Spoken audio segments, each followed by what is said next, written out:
and this is where it's gonna sound like I'm shitting on the album, but I'm not. It feels like somebody else could have sung this song.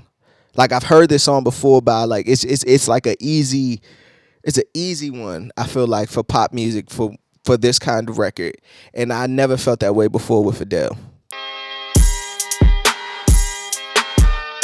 What's up, everyone? This is Tatum. I'm back with another episode of Fuck This Review. Where today, man, I've been so eager to do this episode. I've been waiting to review this album, and I'm releasing this on Thanksgiving, so it's kind of a treat, you know what I mean? But today, I'm finally reviewing Adele's 30. First thoughts on this album, it's good. It's good. The album itself is, I feel like it's a good representation of, well, she does this all the time. It's just a good representation of where she is now. It shows a lot of growth. It shows a lot of, one thing I thought when she announced that it was going to be 30 and with the album subject matter was going to be, I thought it was going to be more of a, for lack of better words, pointing the finger kind of thing. But I was shocked, and I love how she took accountability. The most part about the album is, the main theme about the album is her taking accountability and her righting her wrongs. You know what I mean? So just along with that, they just couldn't be.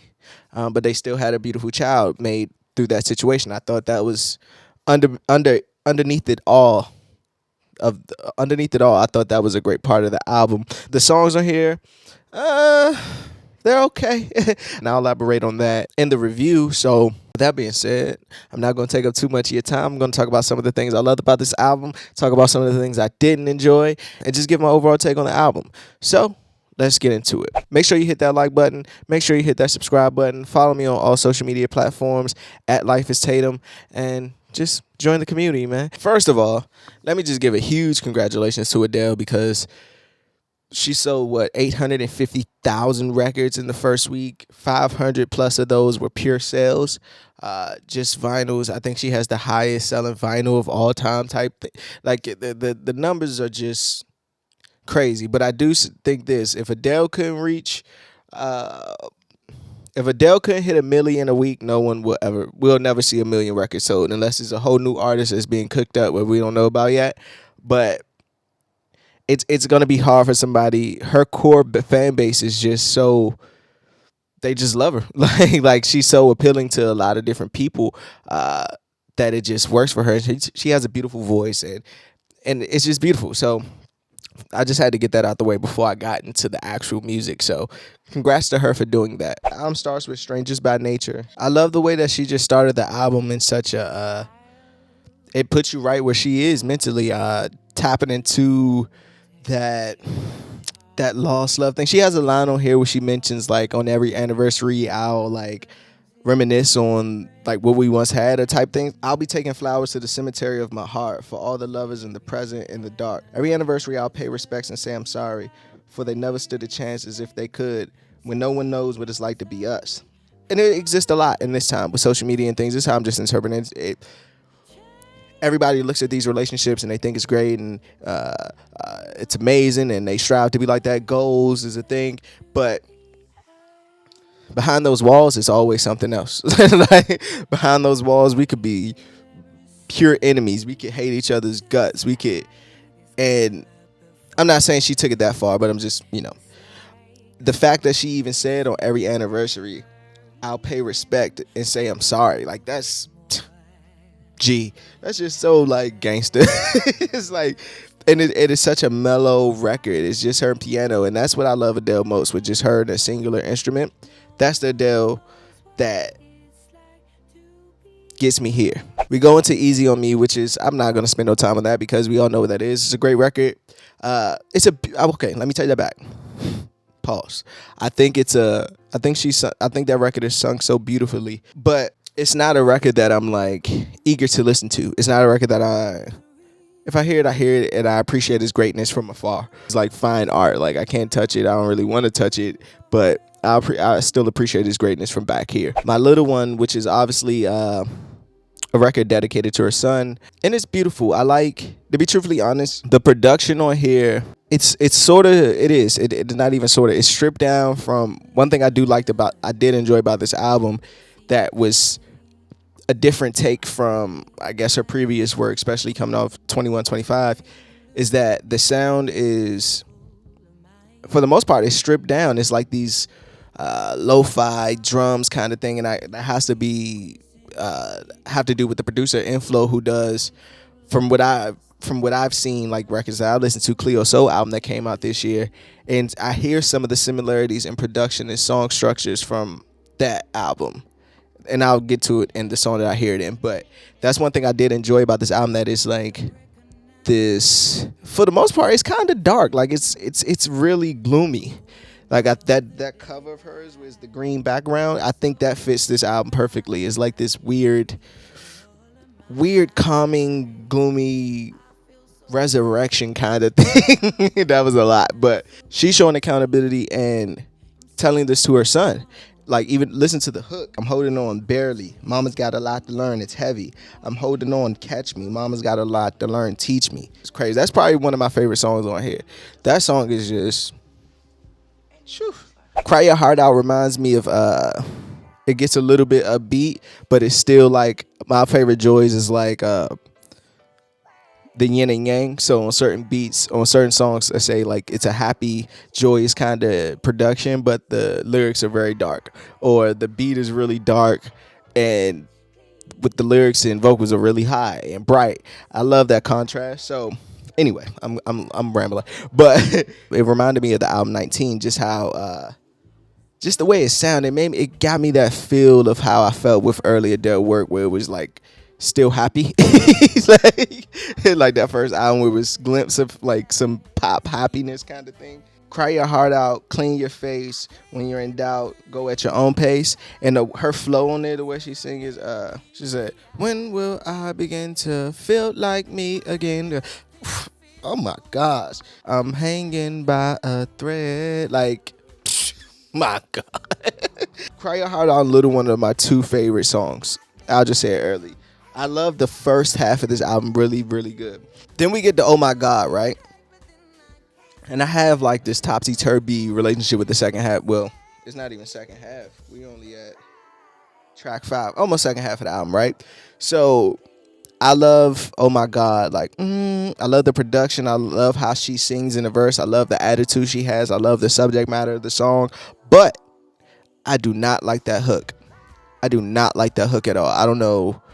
I just don't. It's just not for me. Every time the hook comes on, it takes me out the song, and I just don't want to listen to the rest of it. And I feel like that with a lot of the records towards the end. Like, I feel like, and this just could be me, and I'm a big Adele fan, so just hear me out. I feel like for the most part, the second half of the album is great. How can I put this? It's great subject matter. It's great stories, but I don't think they're great songs. A lot of the songs towards the end are forgettable, and we're probably gonna forget them. like they're good right now. Like, I can't say, oh, song sucks. I can't say that, but I don't feel anything towards those songs. And I know some people might listen to this and would say, well, it's not made for you. Well, yeah, it is. I'm a Adele fan. I appreciate good music, no matter what the subject matter is, or if I can relate to it so specifically. So let me just keep going. So, Oh My God, I feel that way about that. And this is where it's gonna sound like I'm shitting on the album, but I'm not. It feels like somebody else could have sung this song. Like, I've heard this song before, but like it's like an easy one, I feel like, for pop music, for this kind of record. And I never felt that way before with Adele. Like, I might feel like she's redoing her sound a lot in certain aspects of her music. Like, she's been but duplicating that sound, especially like on 25. This song doesn't sound like Adele should even be singing it. I drink wine. I'll just put it like this. I drink wine. Women Like Me. These are records that it's hard to like critique, because she says she has such a beautiful voice. She's delivering the record at the top of the top level that you could possibly reach as an artist. And it's kind of hard to nitpick greatness like that.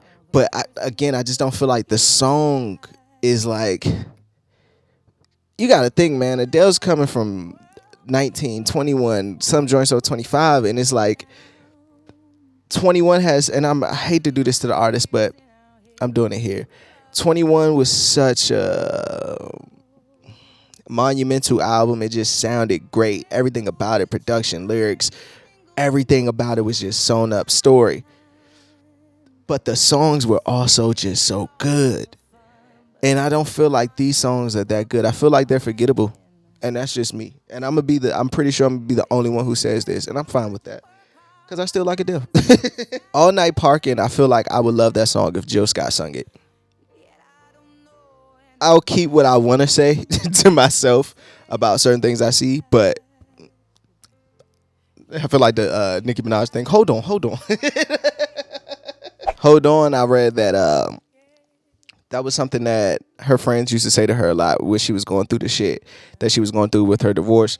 And, you know, though it may sound like I'm bashing the hell out of this album towards the end, I feel like these records are needed. Like it's still women and people, not even just women, but it's people of all walks of life who are going through the same divorce. You know what I mean? Going through the same thing. Got to deal with the child. Got to deal with the moving on and finding. Like she has a song here where she talks about, you know, finding someone else, the first relationship after the divorce, which is hard, but it's a stepping stone. It keeps the progress developing. To Be Loved, her vocal performance on that is just stupid. Like disgusting how great she is vocally. And then she closes it with Love Is a Game, which I feel like we always hear a song like that, right? Like love is a losing game, love is a game, love is a game for fools. Like it's, you know what it is. But one thing I do point out about that I mentioned earlier with the Inflow, I think is the producer's name, who did Cleo Soul. This song reminds me directly of a song on Cleo Soul's last album, Mother, called 23, where she talks about her mom. And the same way Adele sings on here, like a riff, it's literally, it's the same thing. And I'm wondering, like, damn, how did that go? And that's Cleo. So do you feel the type of way if your producer's working with somebody else and it's like, that's my sound? Like, that's kind of my sound. I don't know. It's just something I was thinking about listening to that last record on here. But let me get into my best songs, man. Cry Your Heart Out, My Little Love, Strangers by Nature. Worst song, All Night Parking. I do not like Adele singing like that. I don't even like how the on that hook, well, it's not even a hook, but it's like a call and response kind of thing, and it's kind of off, but it's on. I just didn't like it. Just didn't. Best line: you play hard, you work hard, you find balance in the sacrifice, and yet I don't know anybody who's truly satisfied. I was like, whoa. Like, that line caught me immediately when I heard it. They say you play hard, you work hard, and find balance in the sacrifice, and yet I don't know anybody who's truly satisfied. Sheesh. That's tough. As far as a rating, fucks given out of 5, I'm going to give it 3.5. That's all you can get out of me for this one. For reasons I'll expound on in my recap. So let's wrap this up. Wow, man. I'm glad they were finally here. Adele, 30. The biggest album of the year. Probably the biggest album in the last decade, for real. To be truly honest with you, just off first week's numbers alone. We'll see how it, how these songs play out in the near future. But for now, it's looking amazing. And she got Spotify. The things you could do in Power, where you could like get Spotify to change the shuffle button. Anyway, last thoughts on this album is that I did enjoy this album. I appreciate her vulnerability. I appreciate her honesty. I appreciate her accountability that she's taken upon herself and not making it out to destroy her child's father, because that's bad too. Even though it's still art, that's bad too. With that being said, I do feel like the songs aren't as good as the story. You know how Lemonade, like, and I hate to compare the two, but you know how Lemonade, that story in every song just like matches it so perfectly, and every song is just so fucking good. I feel like on this album, once you get to the latter end of the album, we start reiterating some of the subjects we already talked about and some of the production that we already heard. And I just don't think the songs that good. I don't think the hooks are that good on this album. I just don't think the songs are that good. That's just me though. I love the first half, but that second half I just don't. And to see some people say like they feel like this is her best album, like, come on, dog. Come on. 21's still there, but I'm just glad to see Adele back as a fan. I'm glad to see Adele back, even if I didn't enjoy the album as much as the masses. I do think it's better than 25 though. Absolutely better than 25. I think 25 is her worst one. And I'm just eager to see how this plays out. Like, I want to see, because maybe it'll grow with me. It's still early, it's still fresh, you know. So maybe down the line I'll do a revisit. But before I go, let me know in the comments what's some of your favorite records on here. What's the records that you didn't like, and also tell me your overall thoughts on this album. What do you think it ranks in Adele's discography? Truthfully though. Truthfully, give me the truthful answers. Don't give me the this is the greatest piece of work that has been invented since Adele. And also remember that if you made this far, hit that like button, hit that subscribe button. Remember to follow me on all social media platforms at LifeAsTatum on everything. YouTube, Twitter, TikTok, IG, everything. So that's pretty much it. As always, fuck this review. I'm Tatum. Peace.